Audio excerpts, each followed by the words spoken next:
Oke, baik. Pada siang hari ini topik pembahasan kita di mana yaitu merupakan strategi kenaikan jabatan Benar. fungsional bagi dosen pemula. Sebelum itu, untuk sekedar informasi bagi seluruh Bapak Ibu dan rekan-rekan semuanya, untuk absen itu diisi nanti setelah sesi tanya jawab kita mulai. Nanti kami akan mengirimkan link absennya pada kolom chat. Yang kedua, untuk sertifikat dan video Oh akan ini. diberikan pada link grup Anu, WA. Nanti akan kita berikan linknya ya Bapak mulai Ibu. anu kan Usmani, ya kan arah Simene kan, arahan balik pondok. Lah iki ibu-ibu kayak apa nego kari balik Usmani kuwi lho nah. Baiklah, tanpa berlama-lama langsung saja kita mulai untuk Ibu Dr. Nini Sri Lestari menyampaikan Mati, materinya pada siang hari tapi ini. yang bukan ribut ya. Baik, terima kasih. Suara saya kedengaran, Mbak Anjeli? Terdengar Ibu. Oh iya. Baik, terima kasih. Assalamualaikum warahmatullahi wabarakatuh. Salam sejahtera buat kita semua. Terima kasih pada kesempatan ini atas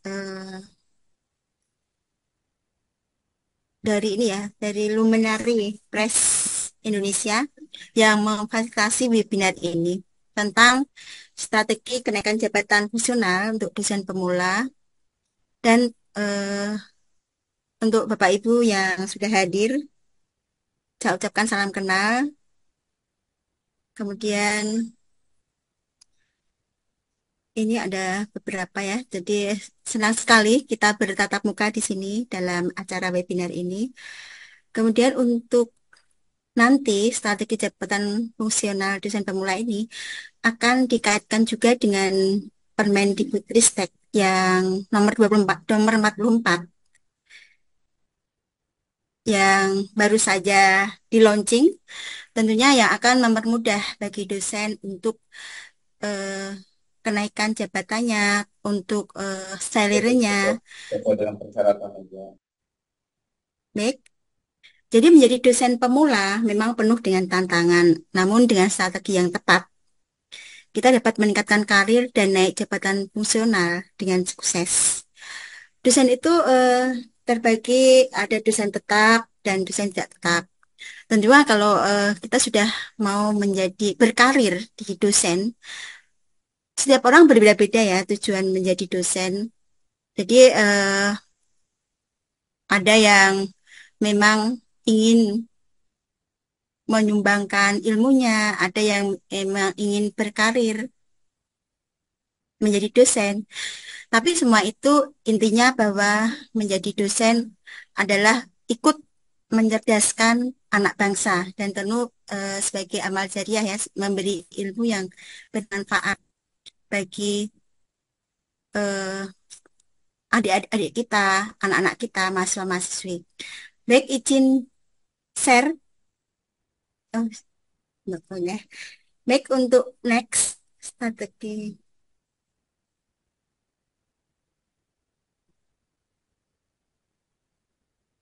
Bagaimana memahami sistem jabatan fungsional dosen itu dari jenjang karir. Jadi dosen itu pertama kali masuk pasti jadi tenaga pengajar dulu, nanti baru mulai asisten ahli, nanti lektor, lektor kepala, hingga guru besar.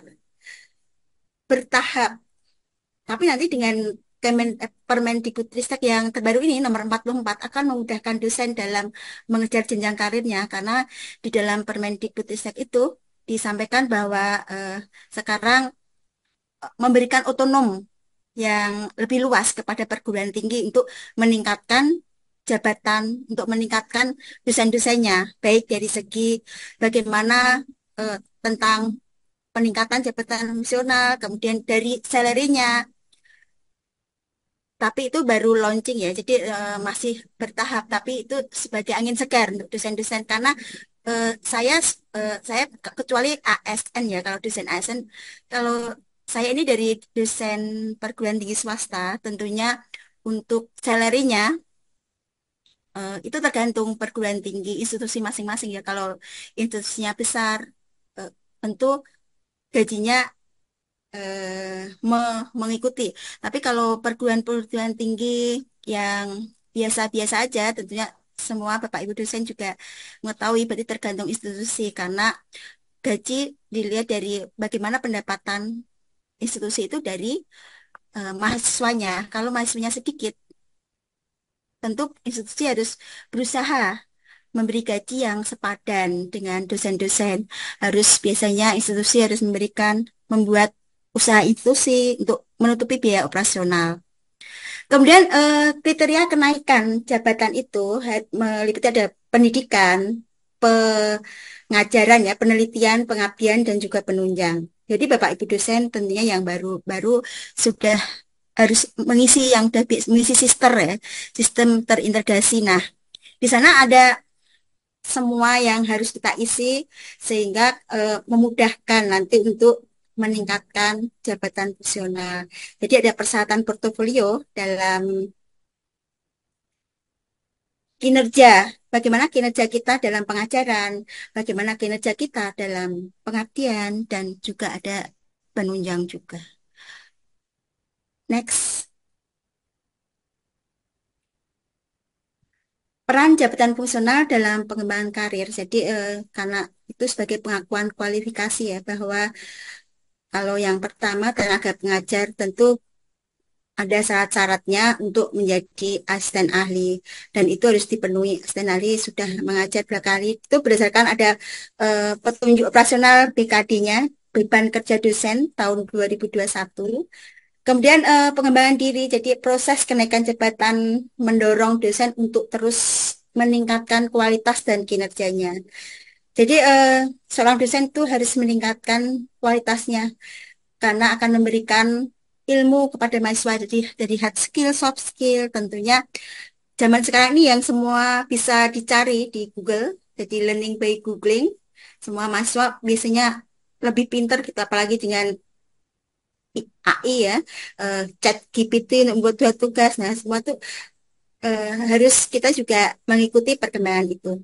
Kemudian peningkatan karir. Promosi jabatan membuka peluang untuk mendapatkan tanggung jawab dan remunerasi yang lebih baik. Jadi dengan punya jabatan fungsional tentu akan meningkatkan karir kita di jabatan struktural. Di jabatan fungsional, sebagai seorang dosen tentunya kita berharap tujuan akhir adalah menjadi guru besar. Kalau sudah dari jabatan fungsional itu akan berimbas ke jabatan struktural. Tentu dengan kita mengikuti semua jenjang jenjang fungsional itu, institusi juga akan memberikan jabatan struktural. Next. Jadi bagaimana itunya menyusun portofolio desain yang baik, riwayat pendidikan, lengkapi dengan sertifikat dan transkrip akademik biasanya, terus publikasi ilmiah. Nah ini publikasi ilmiah di penelitian. Jadi dosen wajib membuat publikasi ilmiah. Publikasi ilmiah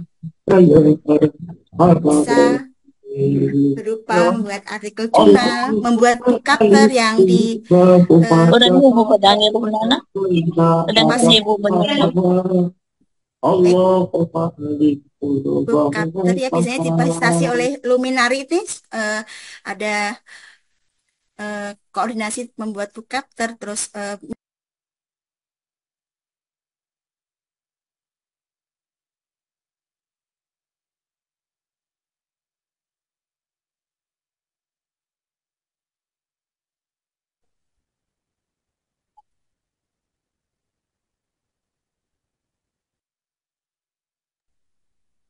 baik, kedengaran suara saya? Halo, Mbak Anjeli, masih kedengaran ya? Masih, Ibu.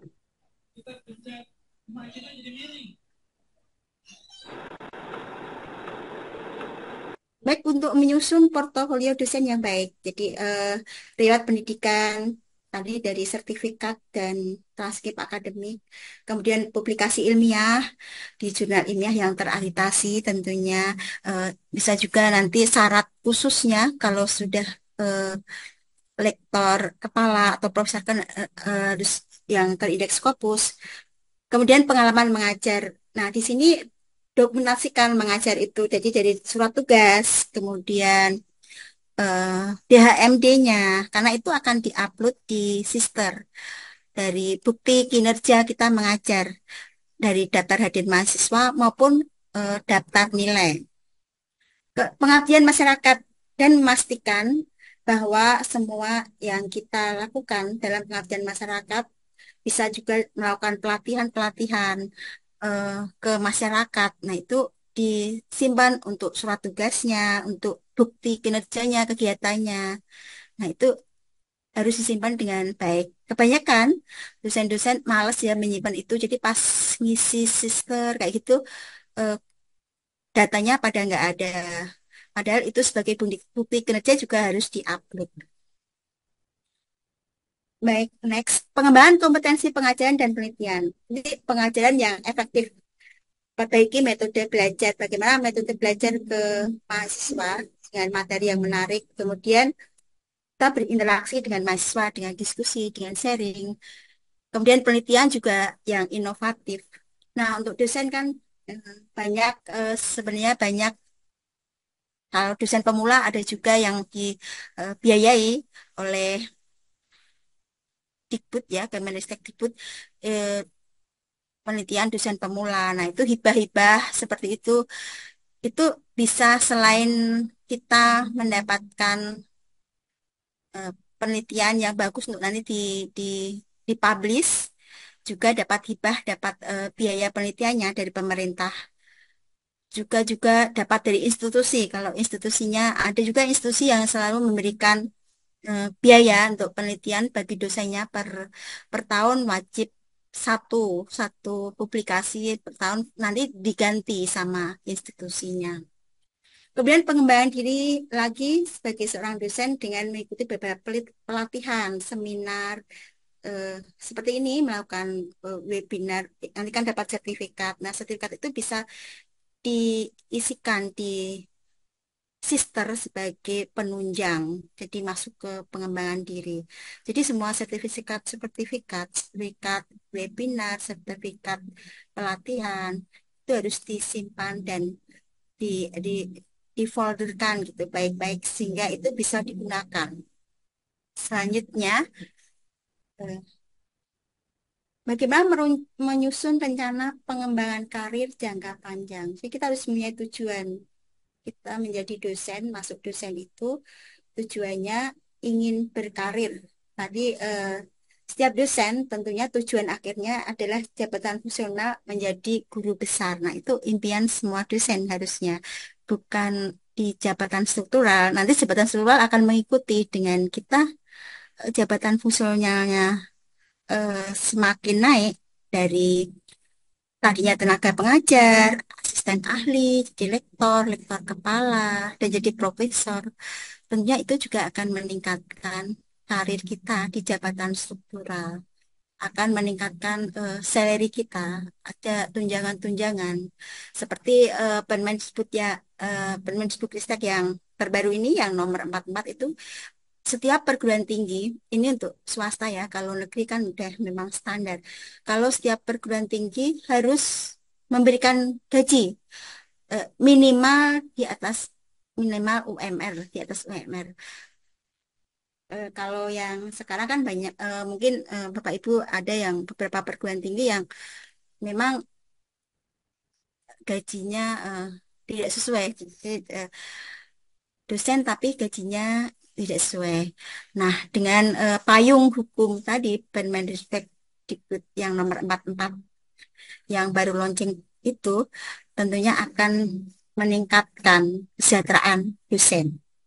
Kemudian peta kinerja, buat rencana strategis untuk meningkatkan kualifikasi dan memenuhi persyaratan kenaikan. Jadi harus punya rencana petanya, roadmap-nya gimana biar bisa tercapai itu. Oh, saya tahun ini harus menjadi lektor kepala. Nah, berarti harus menyiapkan,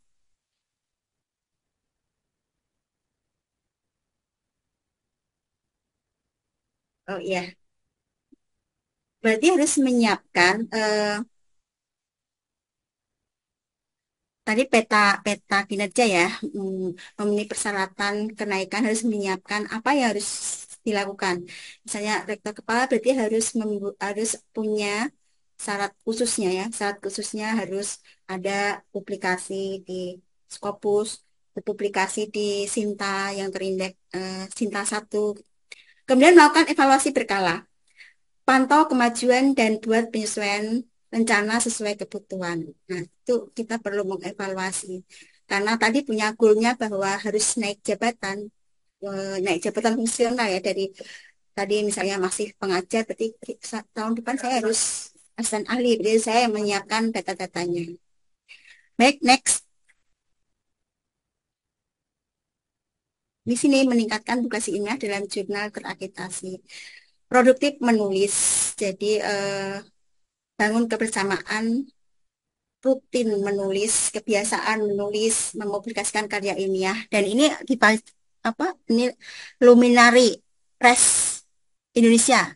Nah, bisa bekerja sama dengan Luminary dari rutin dari tulisan apa skripsi, bisa jadikan buku, kemudian berkolaborasi menulis eh, tentang tema apa, misalnya sesuai dengan bidang kita masing-masing kompetensi book chapter itu. Nah, itu harus saling berkolaborasi. Kemudian jejaring akademik, bangun koneksi dengan komunitas ilmiah untuk akses jurnal berreputasi. Nah, biasanya ada juga grup-grup WA yang dia fokus ke penelitian tentang publikasi gitu. Nanti kolaborasi penelitian, kolaborasi publikasi. Jadi pembayarannya bisa berbagi karena biasanya publikasi yang ke jurnal terindeks Scopus itu kan berbayar agak agak mahal gitu. Jadi bisa berbagi, penulisnya kan bisa lebih dari satu. Kemudian kita menghadiri konferensi, ikut konferensi. Jadi di konferensi kan biasanya aktif berpartisipasi dalam konferensi dengan merepresentasikan karya-karya, dan nanti biasanya akan dipublikasikan juga di proceeding kalau di konferensi. Next, Mbak. Di sini mengikuti pelatihan dan sertifikasi kompetensi. Jadi pelatihan pengajaran biasanya ada berbagai teknik penyampaian materi, bagaimana pengelolaan kelas, dan Ibu, mohon evaluasi maaf, pembelajaran. suaranya kurang Kemudian jelas, ada Ibu. pelatihan penelitian, metodologi penulisan, artikel, pengajuan proposal seperti apa. Itu sering ada ya di-share di grup-grup Ibu, dosen. mohon maaf, Ibu, Tuh. suaranya kurang jelas, Ibu. Oh, suaranya kurang jelas. Iya, Ibu, benar. Baik-baik, kalau gini gimana? Oke, Ibu, sudah. Kurang jelas ya.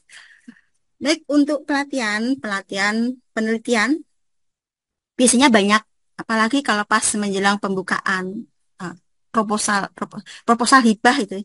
Apalagi setelah proposal hibah, biasanya ada banyak pelatihan tentang bagaimana menulis proposal, bagaimana menulis artikel yang baik, bagaimana menulis artikel yang bisa dikirim, dipublish ke baik Sinta maupun Scopus, terindeks Sinta maupun Scopus.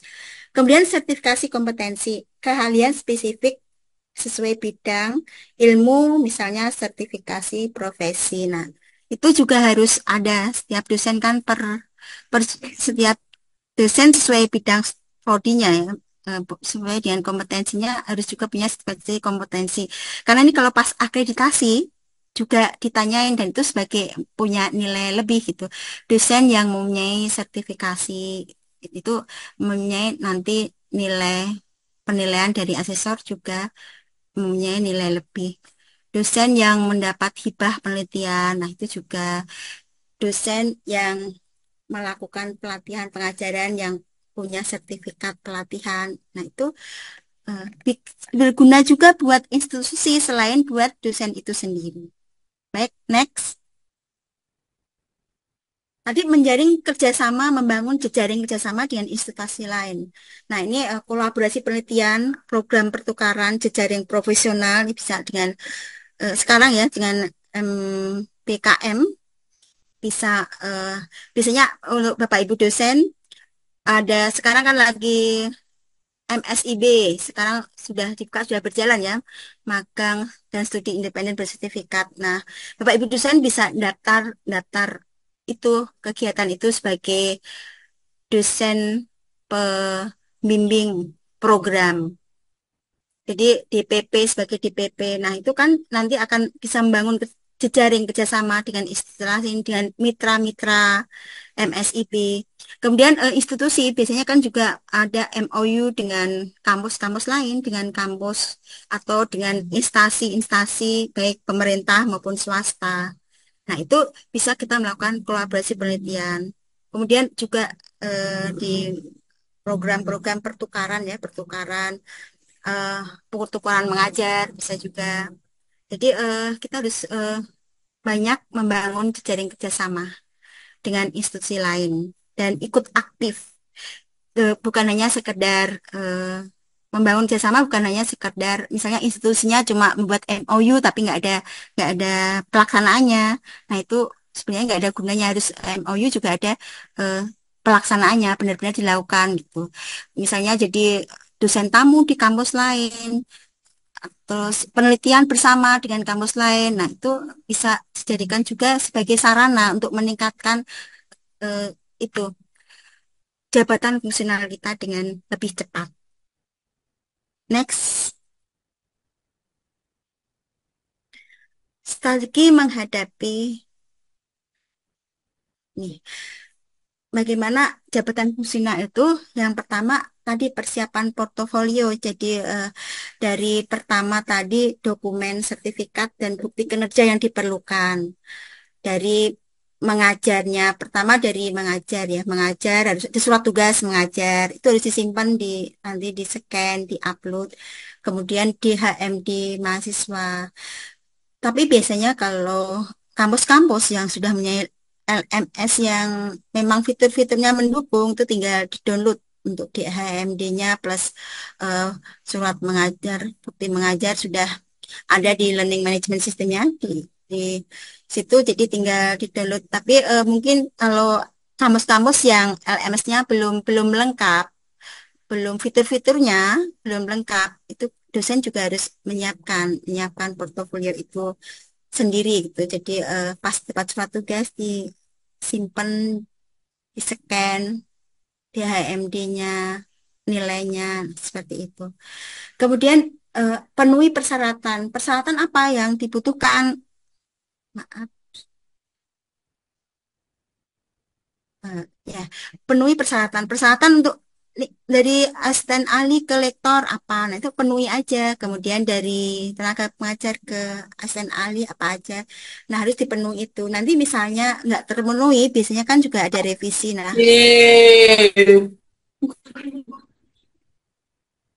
Nah, itu dipenuhi aja. Kemudian ajukan dengan percaya diri. Jadi harus percaya diri. Jadi ini saya harus mengajukan ini. Nanti misalnya ada yang kurang, tinggal direvisi aja.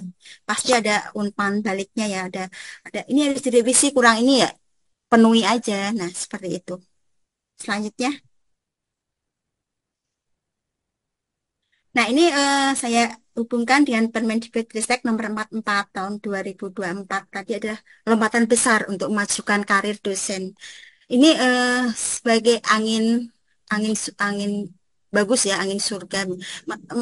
Akan membawa dosen karirnya dengan dukungan penuh dari perguruan tinggi yang semakin otonom dan memudahkan dosen tidak perlu banyak-banyak yang harus disiapkan gitu. Tapi mempermudah dan mempercepat. Jadi jabatan fungsional nggak terlalu sulit karena selama ini kan dosen banyak beberapa dosen yang malas malas untuk mengumpulkan itu malas dengan segala administrasi jadi cuma mengajar saja walaupun Berarti sebenarnya ini dosen itu tridharma ya mengajar pengabdian dan penelitian juga. Next. Oleh karena itu, jadi melalui Permendikbudristek nomor 44 tahun 2024 ini tentang profesi, karir, dan penghasilan dosen. Jadi profesi dosen semakin bermartabat dengan baik. Tenaga kerjaan yang semakin dilindungi. Karena selama ini yang terjadi sebenarnya banyak, kecuali memang perguruan tinggi yang tadi yang sudah unggul kayak gitu, mahasiswanya banyak. Tapi untuk perguruan tinggi yang biasa-biasa aja, mahasiswa sedikit, kemudian usaha institusinya nggak ada. Nah, itu untuk biaya operasional biasanya biasanya dosen-dosennya juga untuk salarinya juga tergantung institusi sih. Kalau sekarang mungkin dengan Permendikbudristek ini institusi akan Kak, soalnya ada permennya ya akan me- mengikuti apa yang ditentukan oleh ini Permendikbudristek nomor 44. Kemudian dosen dimudahkan dalam pengangkatan mobilitas sertifikasi. Nah, ini jadi dosen dimudahkan. Kemudian perguruan tinggi lebih otonom dalam memajukan karir dosen. Jadi ini sangat mendukung dosen untuk berkarir dan berpenghasilan. Next.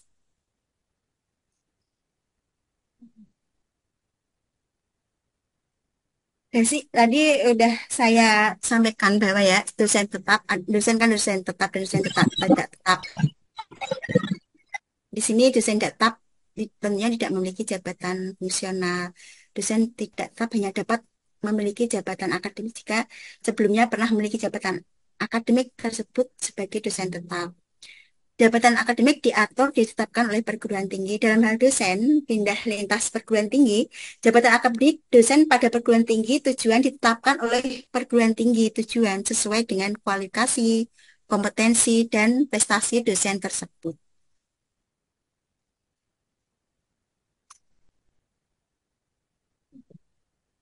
Ini sesuai Permendikbudristek nomor 4 tadi ya. Berarti sebelumnya dosen yang sudah diangkat sebagai dosen tetap harus mengikuti prosedur kenaikan jabatan sebagai syaratnya. Tapi kalau sekarang saat ini, tapi ini berlakunya belum ya. Semua baru nanti belum sosialisasi ke di perguruan tinggi kan harus juga sosialisasi, ada timelinenya gitu.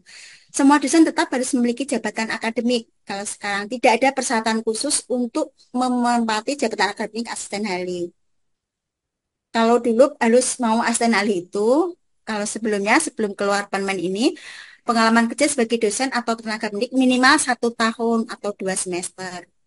Kemudian karya ilmiah di jurnal nasional, penulis pertama atau proceeding terindeks, basis data internasional, bereputasi atau jurnal. Nah, kalau sekarang dosen tetap yang memiliki, kalau asisten ahli itu harus berkualifikasi magister. Berarti ya kalau saat jadi dosen kan harus S2 ya. Kalau lektor bagi yang berkualifikasi doktor atau S3. Jadi karena sekarang masih banyak ya di sini masih banyak 59.411 dosen tetap yang belum memiliki jabatan akademik. Next. Jadi ini langkah selanjutnya bagi perguruan tinggi. Ini tadi timelinenya dari Permen tadi untuk dilaksanakan. Berarti sampai Desember ini perguruan tinggi mempelajari Permendikbudristek nomor 44 tahun 2024. Jadi tahun 2025 implementasinya itu mulai Juli sampai dengan Agustus. Jadi perlu juga perguruan tinggi menyiapkan implementasi dan SOP di sisternya. Kemudian perlu mensosialisasikan juga ke dosen. Jadi di sini target implementasi bulan Agustus 2025 dan ini sangat mendukung untuk dosen. Jadi untuk meningkatkan kesejahteraan, untuk meningkatkan, memudahkan untuk naik jabatan fungsional dengan Permendikbudristek ini.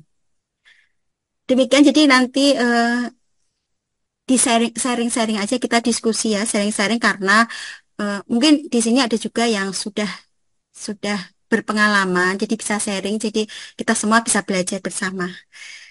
Demikian, wassalamualaikum warahmatullahi wabarakatuh. Saya kembalikan ke Mbak Anjeli. Terima kasih. Oke, baik. Terima kasih Ibu atas materi yang sangat luar biasa dan akan sangat bermanfaat untuk Bapak Ibu guru, Bapak Ibu dosen semuanya ya Ibu. Selanjutnya kita buka sesi tanya jawab ya Ibu ya. Untuk pertanyaan kita buka untuk 5 orang penanya Ya, dan Mbak. kita akan mendahulukan bagi penanya yang raise hand. Saya, Mbak. Oke, baik.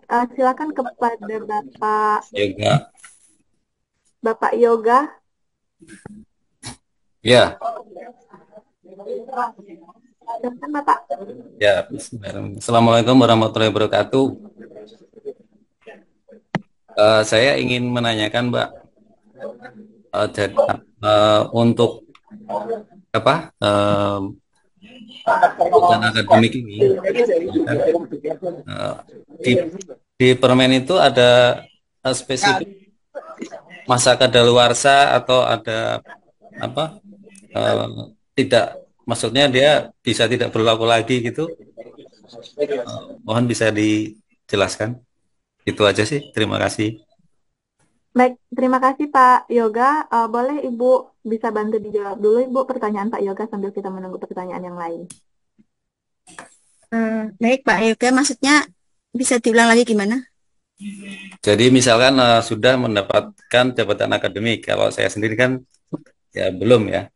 Misalkan nanti sudah dapat pun, apakah ada masa kadaluarsa sesuai dengan peraturan yang terbaru ini? Jadi itu saja sih pertanyaannya. Kalau dilihat dari paparan kemarin sosialisasi sih nggak kedaluarsa, berarti tap, misalnya di kampus Bapak sekarang belum punya jabatan akademik ya, berarti nanti dari kampus mengajukan misalnya asisten ahli. Bapak baru tenaga pengajar,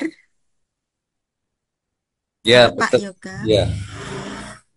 ya nanti tidak kedaluarsa Pak, jadi kecuali gini kalau di sosialisasi itu kalau dari kampus kalau kampus kalau pindah kampus gitu misalnya di kampus A jabatannya eh, profesor gitu dari kampus B ke kampus B nanti tergantung dari kampus sana memberikan apakah jadi profesor karena nanti kalau di peraturan yang baru ini setiap setiap program studi itu harus ada profesornya seperti itu dan itu bisa diajukannya oleh perguruan tinggi dikasih otonom gitu.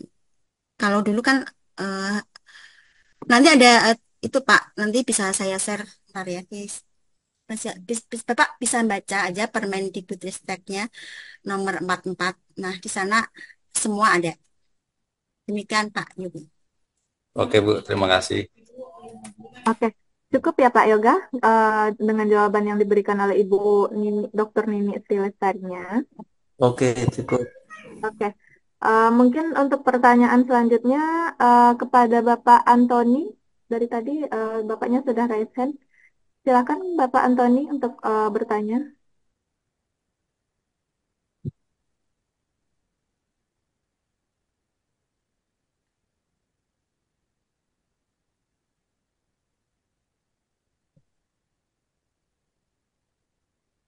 Oke, mungkin Bapak Antoninya masih ada terkendala sedikit ya Bu. Kita lanjut Bapak Arif. Mungkin ada yang ingin ditanyakan Bapak. Silakan Bapak Arif. Oke, terima kasih moderator, terima kasih Bu Ninik. Sini saya mau bertanya Bu Ninik. Yang pertama, bagaimana strategi bagi dosen pemula dalam jenjang karir ke lektor kepala? Dan kedua, bagaimana cara untuk mendapatkan hibah penelitian ataupun S3 beasiswa Bu? Oke, terima kasih Bu Ninik. Oke, terima kasih kepada Bapak Arif atas pertanyaannya. Mungkin Oke, bisa terima kasih langsung Bu dijawab Ninik. Ibu. Baik. Pak Arif, Iya Bu Ninik. eh, Pak Arif belum punya jabatan akademik. Belum Bu, kan baru di Oh, STT Bu. Mandala. oh baru. Baik. Iya Jadi Bu. harus menyiapkan syarat-syaratnya gitu. Iya, iya. Nanti Mm-mm. bisa dilihat PO petunjuk operasional BKD 2021 apa syarat-syaratnya nantinya untuk asisten ahli jadi dari asisten ahli nanti ke lektor terus ke lektor ke kepala ya jadi secara berjenjang kalau Nggak bisa lompat Bu ya.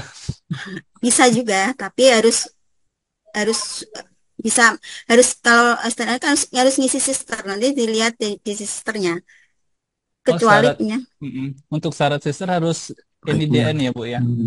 ya belum udah punya NIDN masih tenaga pengajar ya. Iya masih diurus Bu. Oh ya, nanti kalau udah punya NIDN, walaupun nanti ke depannya Mm. NIDN dan NIDK itu sudah Jadi tidak NMPTK. ada, jadi NUPTK nanti PTK. di sistem seperti itu. Mau Kemudian untuk mendapat mm. hibah hibah Hmm, penelitian. Nah, itu kan harus kalau syaratnya yang tahun tahun ini kemarin kan harus ada NIDN ya, NIDN terus hmm. punya eh, Sinta di Sinta karena nanti langsung di upgrade Sintanya ke Bima namanya kalau penelitian tuh di Bima lo mendapat hibah-hibah itu. Kalau Jadi sintanya minimal sinta berapa, Bu? apa Sintanya minimal sinta berapa publish jurnal? untuk eh, Sinta maksudnya Mm-mm. aplikasi Sinta itu jadi kalau kita punya eh, penelitian itu dimasukkan ke Mm-mm. situ. Jadi Oh gitu. nanti di upload jadi baik buku, baik Hmm. baik buku, baik publikasi ilmiah ke jurnal. Nah, itu nanti untuk dapat hibah kalau baru pemula kan berarti hibah dosen pemula ya. Nah, syaratnya itu harus harus itu punya Sinta dulu, terus kemudian kalau jabatan fungsional belum belum ada juga nggak apa kalau dosen pemula. Yang penting punya NIDN. Kalau belum punya NIDN ya kan belum dianggap dosen. Masih tenaga pengajar bisa, tapi kan kalau Hmm. NIDN nomor induk dosen nasional ya Oh berarti seperti paling itu. berarti paling disiapkan dulu berkas-berkasnya, Bu ya. Iya, nunggu nunggu aja Setelah nunggu NIDN. NIDN-nya, Bu ya. Iya, iya Pak. Oke, udah jelas, Bu. Terima kasih, Bu Ninik. Ya. Mungkin Ya, bisa terima tanya. kasih kepada Ibu yang sudah menjawab pertanyaan dari Bapak Arif tadi. Ini pertanyaan selanjutnya Ibu mungkin dari Ibu Yelisman Zebua. Kepada Ibu dipersilakan untuk mengajukan pertanyaannya. Oh Bapak, maaf Bapak, mohon maaf Bapak. Ya, Silakan Bapak. saya dulu kah? Iya boleh Bapak. Ya, Bismillahirrahmanirrahim. Assalamualaikum warahmatullahi wabarakatuh. Waalaikumsalam Ibu warahmatullahi Dokter wabarakatuh. Nini Sri Lestari, Alhamdulillah ya. Kita bisa mengikuti dari Ibu itu senang sekali kita menambah pengetahuan. Menarik sekali Ibu Dokter Nini. Jadi untuk pertanyaan saya itu begini Bu, saya ini kan dulu ini anu ya, dari kampus ke kampus ya Bu ya. Kalau dulu NIDK dan NIDN kan gitu. Tapi saya ke bagian NIDK nggak apa-apa deh gitu. Teman-teman ada yang NIDN karena kami banyak di tempat lain gitu. Jadi keluarlah NIDK. Terus karena lama saya mau pindah ke kampus lain. Sudah dipindah, proses sudah disetujui dari pusat dikti. NIDK saya masuk di kampus baru yang pertama. Nah, yang kedua, NIDK dan EDN ini kan sebetulnya apa ya Bu ya? Tidak yang sampaikan Ibu tadi itu ada NUPTK nanti yang baru ya. Iya. Itu kebetulan saya fasilitator di sekolah penggerak juga. Apakah itu ada hubungan itu ya? Itu yang kedua, ya kan? Yang ketiga, alhamdulillah kami sudah diusul kampus, rektor Ibu ya. Rektor bilangnya gitu. Dari Kopertais. Ada Kopertais, ada Kopertis, Ibu. Apa apa apa itu beda atau nggak ada masalah ya, sama aja. Apakah itu lama Bu turunnya ya? Sampai sekarang tuh nggak turun-turun 2001 Bu. Jadi, kami semangat sekali ini, apalagi dengar Ibu ada acara ini ya, langsung ikut tadi saya. Nah itu, jadi waktunya berapa lama itu ya? Sudah awal Januari kemarin itu sampai sekarang belum ada respon apa dari pusat, belum ada informasi. Ada tiga tadi Bu, Ibu Dokter ini mohon perkenan dari Ibu bisa sharing lah kita. Terima kasih Ibu. Baik. Terima kasih Pak. Mungkin ini pengalaman ya Pak Dokter Hartono. Nggih, Martono. nggih, Martono ya, Martono. nggih. Baik, jadi Kopertis sama Kopertes beda ya. Kalau Kopertis sekarang jadinya LL Dikti, Lembaga Layanan Perguruan Tinggi. Kalau Kopertes kan di bawah Depak ya. Kalau kita, Iya. kalau saya kan dari perguruan tinggi swasta, di bawah Kemendikbudristek. Kalau Kopertes, kalau Bapak di kampus mana? Di bawah Depak Eh, apa di? awalnya awalnya umum, STI Oh, kan. Sekarang STE ya. STIT, Eh, Stit Tarif Ilmu Tarbiyah itu. berarti di Kopertais. bawah Depak ya, Ya, Kopertais. Kopertais. Ya. Kalau proses proses memang kadang tergantung itunya, kadang lama, kadang enggak gitu. Seperti saya juga ini Pak lagi ke lektor kepala ya, tapi dapat revisi itu udah dari tahun berapa? 2022 belum, karena belum memenuhi, jadi dibalikin lagi, direvisi, dibalikin lagi sampai sekarang masih belum. Dan saya berusaha untuk eh, jadi kadang, tapi kadang ada yang cepat juga. Nah itu eh, mungkin tergantung tergantung apa ya? Ya, ya itu Pak, semoga aja cepat ya Pak. Jadi eh, ya kalau NIDK biasanya nomor induk dosen khusus itu karena yang di atas usia 65. Ya. Nah, ya kalau di bawah masih kan dosen tuh sampai usia 65. Kalau yang di atas 65 biasanya dikasih NIDK nomor desain khusus gitu. Kalau nah seperti itu Ya, ada yang jadi anu Bu, kalau sudah dikopertais ya, ya, sudah diskusi, dinilai sudah lektor lah gitu. dokter. Wah, kemudian dengan nunggu-nunggu Iya, nggak keluar-keluar nih, itu nggak lama ya Bu ya, dan tergantung sih Pak. Tinggal jalur langit Pak. Ya, semoga cepat itu Pak dia. ya. Makasih Bu Dokter. Ya, Iya, sama-sama makasih. Pak Dokter Mas. Iya. Makasih Mbak, Oke, Pak terima Azri. kasih Bapak dan terima kasih Ibu atas jawabannya. Eh, Selanjutnya Bapak Yontus Lokbere, silakan Bapak.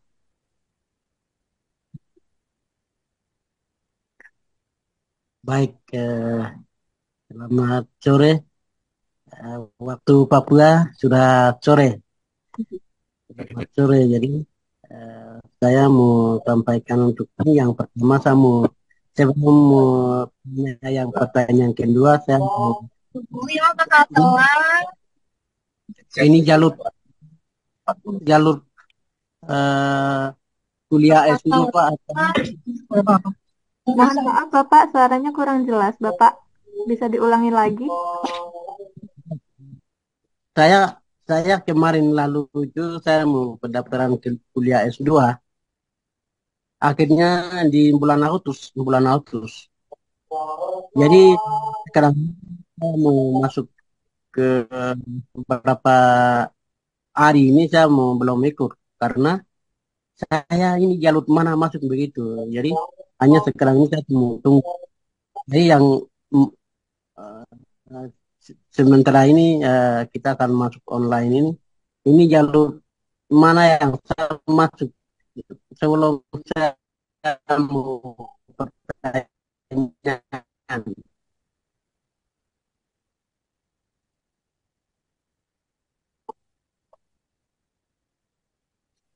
Jaringan Kak. Iya. Iya, sepertinya jaringannya kurang mendukung ya Pak ya. Bisa suara saya bisa dengar? Terputus Pak, mohon maaf. Ya. Atau ini diklat diklat in- diklat inovasi Sendikia. Eh, saya masuk jalur mana? Atau mana pertanyaan dulu. Baru saya masukkan pertanyaan lagi. Oke Bapak, mungkin untuk pertanyaannya bisa dituliskan saja Bapak di kolom chat kita. Oke, saya tulisin dulu. Nanti akan saya bacakan ya Pak. Ya, oke baik. Untuk sementara kita lanjutkan dulu Ibu pada pertanyaan selanjutnya yang ada di kolom chat kita. Ini Ibu Yelis Manzebua mau bertanya ya, Ibu. Oke Bapak. Oke Pak, silakan kepada Bapak Yelis Manzebua untuk bertanya.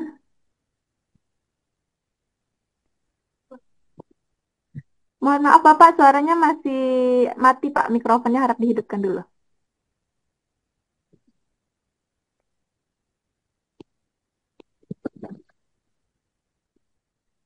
Oke, Halo silakan. Ibu, kedengaran Bu? Dengar Pak. Baik Bu, selamat sore Bu. Terima kasih kesempatan yang telah diberikan. Iya Pak, Saya silakan. Pak Ilyas Manzibua dari Universitas Nias, Gunung Sitoli. Oke. Jadi saya ingin bertanya ini Bu, sekarang saya sudah memiliki jabatan fungsional lektor, ingin mengurus untuk jabatan lektor kepala. Nah, jadi kira-kira Bu untuk pengurusan administrasi, kira-kira apa ya Bu? Apakah ini diharuskan melengkapi jurnal internasional atau jurnal nasional? Itu saja Bu yang saya tanyakan. Oke, terima kasih Ya, Bapak. terima kasih Bu. Diharapkan kepada Ibu untuk dapat menjawab langsung saja Ibu. Baik, baik, Pak, Iya dong. Pak C2 ya Risma ya. Iya Pak, itu Ya Bu. syaratnya sebagai penulis pertama, sebagai penulis pertama yang terindeks Scopus atau Sinta 1. Bapak udah S3? S2 Bu, masih S2 Bu. Oh, kalau S2 itu harus terindeks Scopus gitu. Iya Pak, syaratnya harus publikasi jurnal sebagai first author, sebagai penulis pertama. Ada Pertama. Oh. di POBKD 2021 bisa dicek Pak, di situ ada syarat-syaratnya. Bapak bisa membaca petunjuk operasional beban kerja dosen tahun 2021. Mungkin Alex sih bagian. Jangan dah. Nah, itu Pak menjawab. Grace, suaramu Grace. Bagaimana Bapak? Apakah cukup untuk apanya atau masih ada ingin ditanyakan lagi Pak? Itu wajib harus jurnal internasional ya Bu? Tidak mesti jurnal nasional juga ya? Iya, ya Pak. Iya, kalau enggak berarti enggak mencukupi di bidang penelitian nanti. Biasanya enggak itu. Kayak saya juga belum mencukupi Pak. Itu jadi dibalikin revisi lagi harus. Kan ada saat khususnya tuh. Saat khususnya itu. Iya. Ya, harus dipenuhi. Kalau kurang Berarti ya. Kalau kurang ya enggak akan di approve, enggak akan dibalikin lagi biasanya. oh gitu. Iya. Oke. Berarti jurnal itu Bu, itu berapa buat jurnalnya itu Bu ya untuk memenuhi kumnya Bu? Ya, Jurnal internasionalnya ya. minimal 2 cukup lah Pak, 2. Oh, 2 jurnal ya, Iya. internasional ya. Nanti kan ada lain-lainnya penelitiannya, tapi itu syarat khususnya gitu. Jadi yang lainnya kan ada Bukapter, ada Bapak publikasi di mana di Sinta Iya. 1 juga perlu kalau S2. Kalau S3 baru boleh Sinta 1. Tapi tetap harus sebagai first author ya, Pak. Oh, Sebagai author penulis ya. Ya, ya, ya. pertama ya. Baik, Bu, baik Bu. Baik Bu, terima kasih informasinya Bu. Terima kasih Bu. Ya, bisa Salam dari Unia. Pak. Ya. Itu Pak, nanti sekalian bisa Bapak pelajari di PO ya, petunjuk operasional BKD 2021. Oh, nanti PO bisa BKD ya? Ya, Oh, ya. PO BKD. Sip, Ya. sip. Thank you Bu. Ya, Pak. Terima kasih ya Pak. Terima Iya Bu. kasih atas jawabannya. Bu, sama-sama. Oke. Selanjutnya kita bacakan yang ada pada kolom komentar ya Ibu. Satu pertanyaan lagi dari Bapak Yontus tadi. Bapaknya bertanya, apakah selamat sore admin, mohon izin bertanya, apakah saya ini jurusan administrasi pendidikan S2 bulan Agustus, itu saya sudah daftar, tapi informasinya bagaimana Kak? Informasinya gimana? Informasi. Mohon dijelaskan lagi Bapak, maksudnya pertanyaan Bapak. Ya, itu sudah tadi SMS itu. Sekarang saya bagaimana begitu, mohon dijelaskan begitu. Bapak sudah lulus dari S2-nya atau belum? S2 saya sebelum pendaftarannya di atas meterai sudah diajukan. Dengan saya pendaftaran pertama 500, kedua 1 juta. Jadi ketiga ini sebelumnya bagaimana? Saya bisa daftar almater atau saya bulan Desember. Ini yang saya mau pertanyaan ini, Bu. Oh iya, berarti Bapaknya mau kuliah S2 ya? Ya. Baik. Bapak mau kuliah S2, jadi nanti Bapak ditanyakan aja ke kampusnya. Bapak daftarnya di kampus mana? Saya kampus di Tangerang. Oh, di Tangerang. Ya, kalau masalah ini, Bapak ini kan ambil jurusan administrasi pendidikan S2 bulan Jadi sekarang mau semesteran, tapi berarti online kuliahnya, Pak. Iya, betul. Baik, nanti Pak Bapak bisa nanyain lagi ke kampusnya di Tangerang, ya. Bapak kan punya kontaknya, Bapak bisa nanya, harusnya saya gimana ini? Gitu. Oke, Pak. Oke. Eh, baru baru tadi ini saya jalur mana yang masuk ini? Ibu, tolong. Jalur mana sekarang saya masuk? Ke kampusnya, Bapak kan punya nomor kampusnya, tinggal hubungi Ya? aja. Bapak, Bapak, Bapak ke kampusnya, ke nomor telepon kampusnya, eh, hubungi aja Pak di sana nanti pasti dijelasin ke bagian itunya, bagian prodinya, administrasi apa itu pendidikan, Ya. ya. Oke.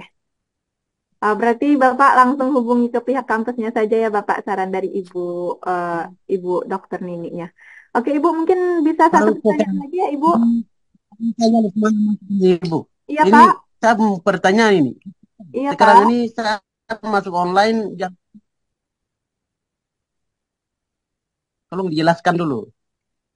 Masa online, Bapak salah masuk online kayaknya. Atau diklar inovasi guru Sidikia. Oh iya, salah masuk Pak Iya berarti. Bapak. Kita webinar apa Bapak? Penerbitan dari Luminary Press Bapak. Mohon maaf sebelumnya Uh, mungkin salah masuk ke dalam Zoom-nya Bapak. Oke, berarti tidak apa-apa lah saya ikuti. Terima kasih, saya ikut. Siap saya ikut. Oke Bapak. Eh, Yang penting materi materi ini penting. Terima kasih, saya sudah dapat dengan beberapa hal yang saya sudah ditanggapi dan saya ikuti dengan eh, Ibu tadi disampaikan.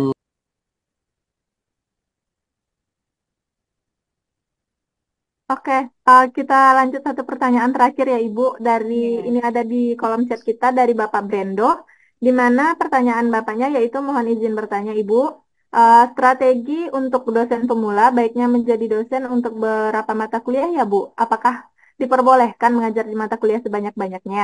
Mohon dijawab Ibu. Kalau mata kuliah kan pengajaran ada maksimalnya ya, maksimal. eh, jadi itu tergantung dari kampusnya, tapi nggak boleh dosen mengajar sebanyak-banyaknya karena nanti dari Tridharma itu maksimal 6, 12 SKS. 12 SKS.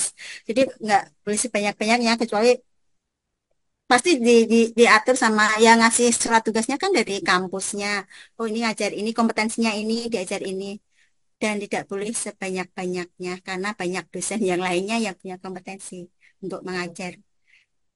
Baik, Oke, terima kasih Ibu. Sudah cukup ya Ibu untuk pertanyaan kita pada sore hari ini. Selanjutnya, untuk sekedar informasi sebelum kita mengakhiri acara, Bapak Ibu, silakan untuk mengisi link absen yang sudah kita kirimkan pada kolom chat, karena untuk sertifikat itu kita ambil dari absen Ibu Bapak. Jadi jika Bapak Ibu semua tidak mengisi link absen tersebut, maka kami tidak bisa membuatkan sertifikatnya. Baik, sebelum itu kita ingin memperkenalkan juga untuk penerbitan kita, di mana kita bisa menerima jasa kolaborasi buku, penerbitan buku tunggal dan konversi menjadi buku. Baik, ada kita ada program Ibu Bapak semuanya, yaitu di setiap yang ikut dalam menulis dengan Luminary Press Indonesia akan masuk ke dalam undian kita. Jadi kita ada undian giveaway pada setiap bulan. Dah, hari ini kita akan mengumumkan giveaway tersebut.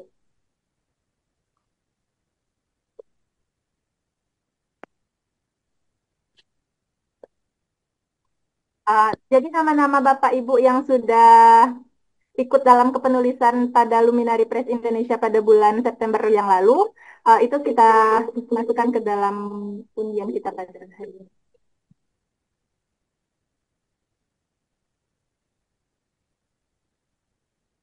Uh, kita ada 2 hadiah Bapak Ibu untuk bulan sekarang.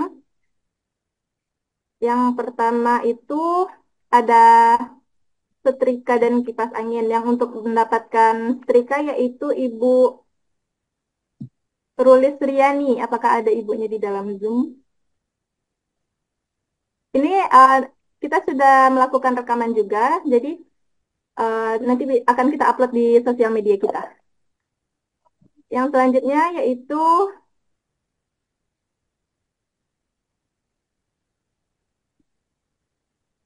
yang akan mendapatkan kipas angin yaitu selamat kepada Bapak Jentet untuk hadiahnya. Baik, mungkin hanya sekian Bapak Ibu semuanya acara webinar kita pada hari ini. Saya kembali mengingatkan, jangan lupa untuk mengisi absennya. Saya sebagai moderator mohon maaf atas kata-kata yang salah. Terima kasih kepada Ibu Dr. Nini dan semua Bapak Ibu yang sudah berpartisipasi dalam bertanya dan ikut hadir dalam acara webinar kita pada sore hari ini. Baik, Bapak Ibu semuanya bisa meninggalkan ruangan Zoom. Wabillahi taufiq wal hidayah. Wassalamualaikum warahmatullahi wabarakatuh. Oke, sebelumnya untuk Bapak yang bertanya, yaitu Bapak Yoga, Bapak Arif, Bapak Yalisman Zebua, Bapak Haji Wartono, dan Bapak Brendo untuk dapat meninggalkan nomor teleponnya karena kita ada sedikit hadiah pulsa bagi penanya. Baik.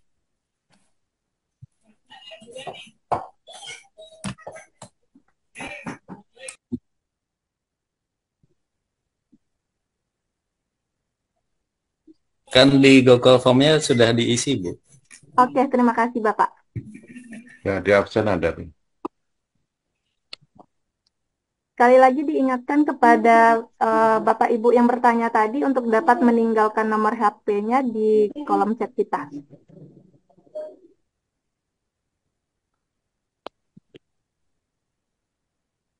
Bapak Brenda sudah.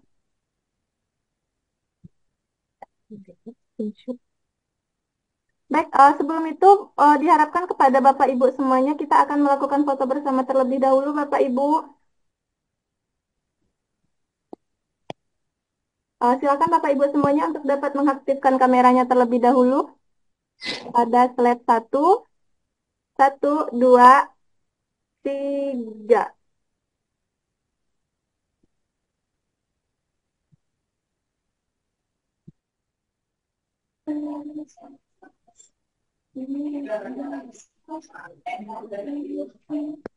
Oke, pada slide 2. 1, 2, 3.